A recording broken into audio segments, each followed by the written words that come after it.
சிவபெருமானை மட்டும்தான் ஈஸ்வரன் என்று அழைப்பார்கள். சிவனுக்கு பிறகு 2 பேருக்கு மட்டுமே ஈஸ்வரன் பட்டம் கிடைத்திருக்கிறது. அதில் ஒருவர் தர்மத்தை காக்கும் சனீஸ்வரன், மற்றொருவர் முனீஸ்வரன் ஆவார்.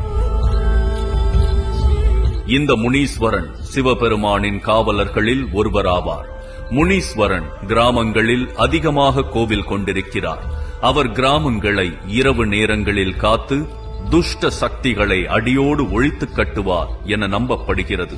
அந்த முனீஸ்வரன் அவதரித்த வரலாற்றை பற்றி கொஞ்சம் பார்ப்போம். கிராமத்தின் எல்லையில் மிரட்டும் தொனியில் கையில் அரிவாளுடன் பெரிதாய் கட்டையில் அமர்ந்திருக்கும் சிலை, அவருக்கு முன்னால் 2 கால்களையும் தூக்கியவாறு இருக்கும் குதிரை சிலை என்று கம்பீரமாய் நிற்கும் எல்லை தெய்வம்தான் முனீஸ்வரர்.